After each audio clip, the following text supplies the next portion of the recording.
On this channel, I've talked repeatedly about the epidemic, or to be more accurate, the epidemics, because it's happening in specific areas in a concentrated way, of retail theft, or shoplifting, or organized retail theft, whatever you want to call it, and I often attribute these spikes in thefts to these specific regions, to specific policies that were enacted in those regions that removed consequences for this particular crime. One of my favorite examples is I will point to bail reform, less is more, and other criminal justice reforms passed in the state of New York, with additional reforms that were passed on the citywide level of New York. And then I'll show you this chart right here, which shows that retail theft is patently absurd in the city of New York because we can't hold repeat offenders in this city. But this is also true of states like California. They have a law that says if you don't commit something that is in the category that they deem to be a serious violent felony, you can't be sent to prison, so you have to be sent to county jail. The county jails are overcrowded, so their repeat retail thieves are being released over and over again as well.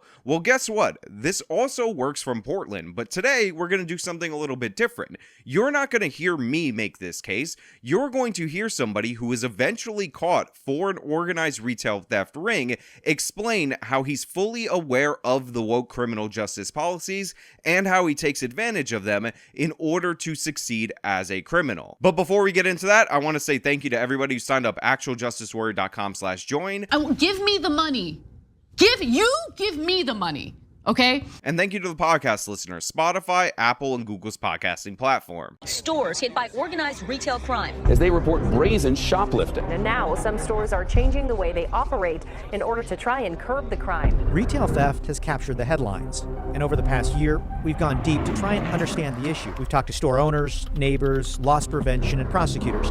But the one voice we really haven't heard from, the criminals themselves. So this story comes from Channel 8 KGW News, which is an NBC affiliate that we actually used when we were talking about the Nike store epidemics of thefts that led to that historic location closing in the city of Portland. And in this particular instance, he actually interviewed a prisoner who was busted for committing retail theft crimes in multiple counties and is currently serving 7 years. And he asked him what would deter him from stealing. And I think it's really important what he answers to the series of questions that were put forward, but that one in particular, which we're going to get to in a little bit. However, this first one, absolutely crucial. Give me a ballpark figure, how much you think you made? I mean, hundreds and hundreds of thousands. So Martin Castaway is the prisoner being featured right here, and contrary to what we're told by people on the internet.com about all these people being starving poor Aladdins and totally not organized criminals, he just stated for you that he made hundreds of thousands of dollars committing these thefts in and around the Portland area in multiple different counties and being the leader of this theft operation. So again, if he was just trying to feed himself, you think he could have stopped after maybe $100,000, maybe $200,000? Obviously, the answer to that question should be yes, but unsurprisingly, the picture the media paints of these retail thieves does not line up with who's actually doing the crimes. Does the presence of a security officer or loss prevention change your decision whether to go into a store or not? Not really. If I see a security dude with a gun, I know he can't touch me. So to me, this is one of the most important questions that could have been asked, and he gave the answer that is very indicative of what people in the city of Portland, in the state of Oregon, need to correct in order to stop these retail thieves. This man just said an armed security guard is not going to deter him at all whatsoever from stealing from a store, because he is well aware of the fact that you cannot be stopped by a security guard. Their sole function in that city is to stand there, look like they might be able to stop you. Essentially, they operate like a scarecrow, and hopefully that deters you from stealing, because if you actually steal, even if they're armed, they have no power at all in order to intervene. A lot of people asked this question when I did the recent video on the Nike store closing and why Nike was trying to get the ability to hire off-duty police officers because their security guards weren't able to do anything. But ongoing issues with theft created serious problems at the Nike community store. As we documented last year, thieves often ripped off armloads of Nike shoes and clothing with no fear of being arrested. We saw it firsthand. Security guards contracted by Nike admit they're forbidden from physically stopping shoplifters. A lot of you asked the logical question, wait a minute, why does Nike need to hire off-duty police officers if they have security guards there, and why are they saying their security guards are completely incapable of interceding a shoplifter when that seems to be the purpose of having security guards? Well, the answer to your question is right there. They can't actually do that. The criminals are aware of it, and this is why they continuously target the stores, because there is no fear of consequences. There's not even the fear of immediately being caught during the course of the theft, because again, security guards are scarecrows in the city of Portland. What factors did you consider when determining what to steal? The most amount I can get in the least amount of time. I mean, I would go into a store, steal $5,000, $6,000 worth of merchandise, be out in 2 minutes. Now, this is also incredibly crucial because it shows you how the criminal mindset works. A lot of times people will steal what they think they can get away with, but when this guy has absolutely no fear of consequences and he's instilled that in his retail theft crew, their goal only is to get as much merchandise in terms of value as possible at the littlest amount of time. So they were just going in to a bunch of different stores, grabbing everything, leaving the store because they knew there was nobody in the store with the power to stop them. The only thing that could have stopped them is if by coincidence there happened to be a police officer nearby. And again, even in that circumstance, due to the lax laws around this sort of thing, they would likely be on the streets immediately. And again, it's not just me saying it. It's from somebody who is eventually caught because he committed crimes in other counties not covered by the same woke prosecutor that is governing over Portland that led to him serving time in prison. But he's giving you the whole layout of how this operation worked, and you can hear it from the man himself. Castaway and his crew often went in with a plan. 90% of the time, I knew exactly what I was going after. Several heists targeted Dick's Sporting Goods. Castaway and crew parked close with a getaway driver standing by. It's in and out. A lot of times the store people don't even know. They're like, by the time they turn around or even hear the alarms, I'm already out the door. He went after brand name items like North Face jackets, which are often vulnerable, on display near the front doors. Like, you want your best selling merchandise in the front because that's what people are going to see when they come in the store. That's perfect for me. Put it there.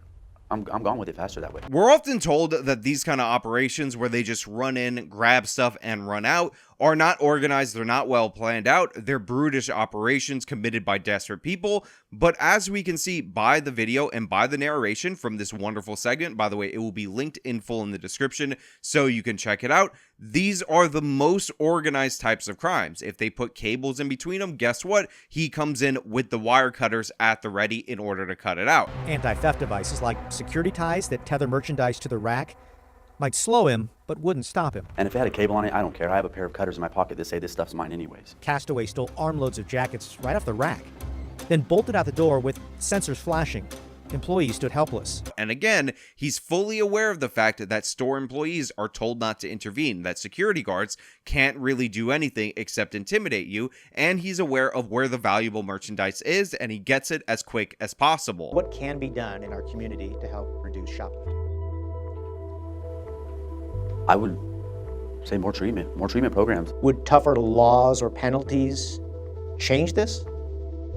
I don't think so at all. I think anybody who's engaged in this type of acts, I would say 70-80% of them are on drugs. Now, even though this guy in particular is an organized retail thief, he ran a ring, the Castaway crew as the police call it, he says that the majority of the people who are doing the shoplifting on a day-to-day basis, in not this heavy-handed advanced way, are people who are dealing with drug addiction. 70% of them probably, which based on the footage, by the way, is not surprising. Now, he ends up saying you need more treatment and all this stuff, and definitely not tough laws. That's not what's going to deter this, even though he's in prison quite literally because they finally sentenced him to a 7-year sentence after he was getting away with this for a long time. But to be 100% fair, I don't disagree with him in full because yes, a lot of the people who are committing these crimes are doing it in order to feed their drug habit. However, where I disagree with him, where I separate from him, is that I think you need to get these people into treatment at the point of arrest,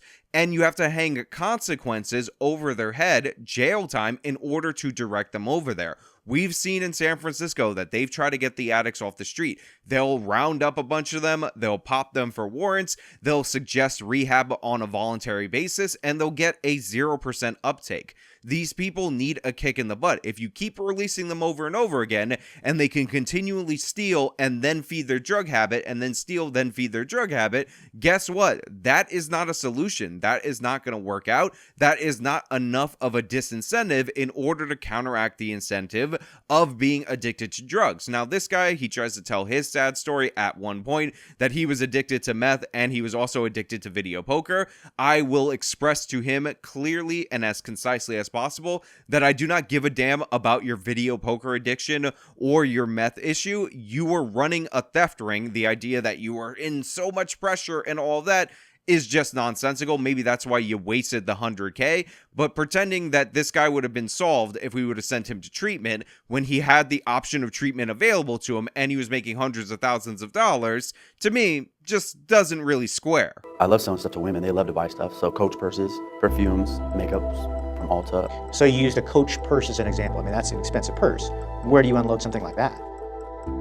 Wherever I see women that look like they have money, you know, it could be a strip club, it could be a hair salon, it could be a bar. Now, throughout the course of the segment, he also says where these items end up. Sometimes they end up overseas, sometimes they end up online, and sometimes he just goes to other parts of town, like the example that he gave right there, where there are women with money, and he sells them the expensive purses, the perfumes, or whatever. And ultimately, this NBC affiliate weirdly concludes that the only solution to this is not security, it's not arresting these criminals, it's not holding them accountable, it's for everybody to just stop buying any stolen things at all at any point, and that will solve the problem. Which points to a solution that doesn't necessarily involve more security.